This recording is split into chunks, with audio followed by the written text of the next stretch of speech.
যদি কোনো ভক্ত একবার এই দাদুর সঙ্গে তিলক পরিধান করি, ওরে নেড়ে মাথা ছিঁড়ে কথা,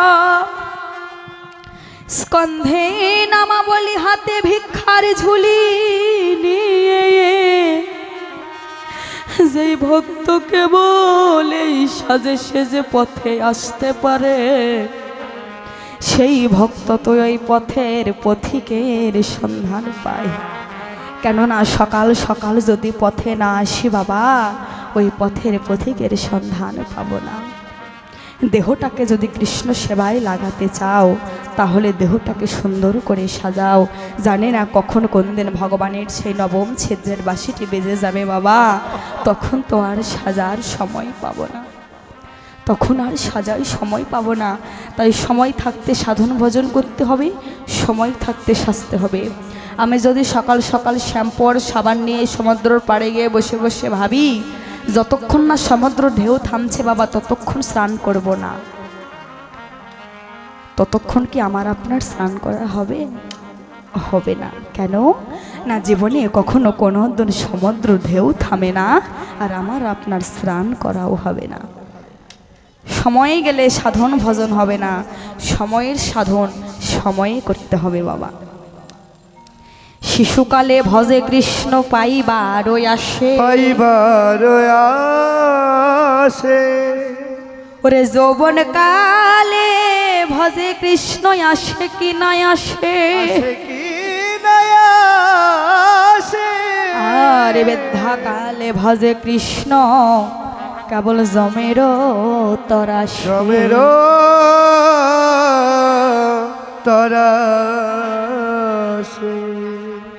শিশুকাল থেকে সাধন ভজন করতে হবে যদি গোবিন্দকে পেতে চাই। শিশুকাল থেকে পেয়েছিল, তাই না বাবা?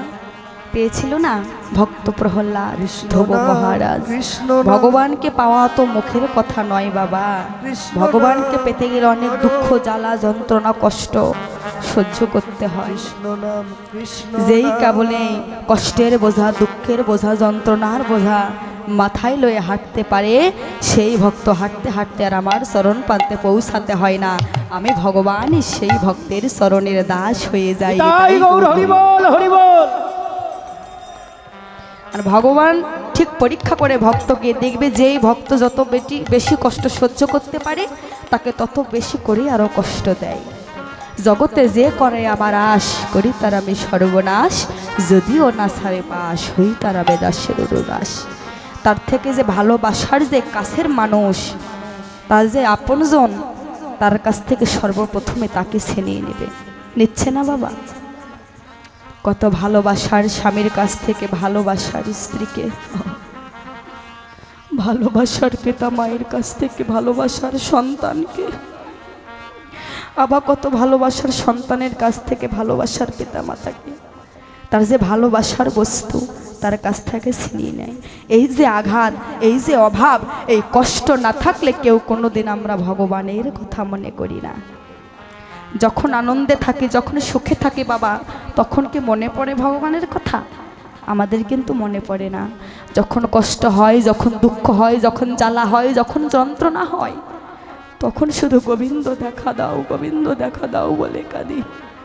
আর জগতে যারা প্রকৃত ভক্ত তারা কিন্তু ভগবানের কাছে কোনোদিনই সুখ চায় না, সুখ চায় না।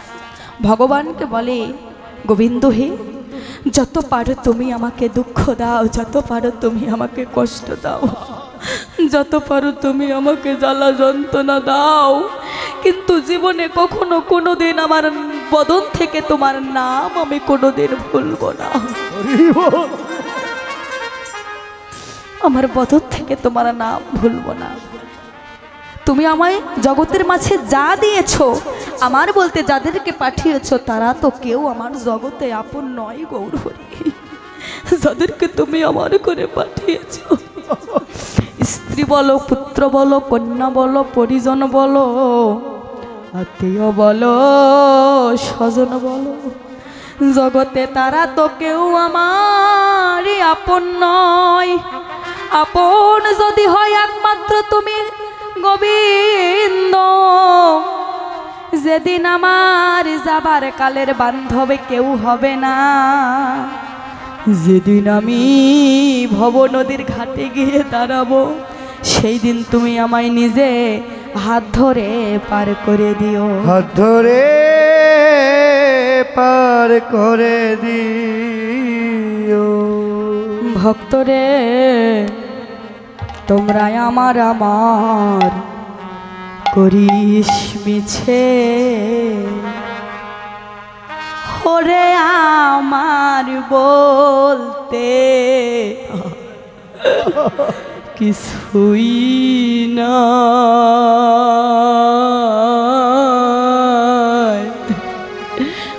আমার আমার করিস মিছে, ওরে আমার বলতে কিছুই না, আমার আমার করিস মিছে,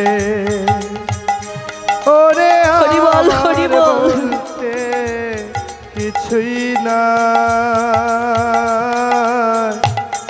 আমার আমার করিস মিছে। ও তোর ভবের খেলা সাঙ্গ হলে, ওরে মন যখন এই খাঁচা ছেড়ে খাঁচার পাখি উড়ে যাবে, তখন আর আমাকে মানুষ বলে ডাকবে না, কি বলবে? মৃতদেহ, ওই লাশটা পড়ে আছে, তাড়াতাড়ি তোমরা বাঁশ কাটো, দড়ি পাকাও, তোমরা শ্মশান ঘাটে নিয়ে যাও, আজকে মরলে কালকে 2 দিন বাবা। ভবের খেলা সাঙ্গ হলে বাসি হবি তুই রাত পোহালে, ও তোর ভবের খেলা অন্ত হলে বাসি হবি তুই রাত পোহালে। যেই দিন তুমি মাতৃগর্ভ থেকে ভূমিষ্ঠ হয়েছিলে, সেই দিন কি সঙ্গে কিছু নিয়ে এসেছিলে? আবার যেদিন চলে যাব, সেদিনও সঙ্গে কিছু দিবে না, তাই বলছে ও তুই এসেছিলি ল্যাংটা হয়ে, এসেছিলি ল্যাংটা হয়ে, ও তুই এসেছিলি ল্যাংটা হয়ে, ল্যাংটা হয়ে যাবি তাই, আমার আমার করিস মিছে, ওরে আমার বলতে কিছুই না, আমার আমার করিস মিছে। অপারেটর, জগতে সারাটা জীবন শুধু মিছেমিছি আমার আমার করে গেলাম। যেই ঘরে আমরা বসত করি, এই ঘরটা কি আমাদের? ভোল্টেজের এই ঘর হচ্ছে ভাড়াটিয়া ঘর বললেন দাদা। এই জগতের ঘর হচ্ছে ভাড়া করা ঘর, ইট পাথর সিমের বালু দিয়ে কত কষ্ট করে মাথার ঘাম পায়ে ফেলে যে বাসাগুলো তৈরি করি, এগুলো হচ্ছে ভাড়া করা ঘর। কত ভোল্টেজ কত? একদিন না একদিন এই ঘর ছেড়ে সে মাটির ভিতরে আমাদেরকে যেতেই হবে। একটি ভিক্ষুকেরও যে মাটির ভিতরে জায়গা হবে, একটি জমিদার মশাইয়েরও সেই মাটির ভিতরে জায়গা হবে, তাই না? সবাই আমরা সমান, সবাইকে একদিন না একদিন সেই গোবিন্দের কাছে চলে যেতে হবে। তাই গোবিন্দের ভাবের গতি বোঝা বড় দায় বাবা, সবাই বুঝতে পারে না। এবার শ্রীদাম যাইয়া কহে নন্দের নন্দনা, নন্দের নন্দনা, শ্রীদাম যাইয়া কহে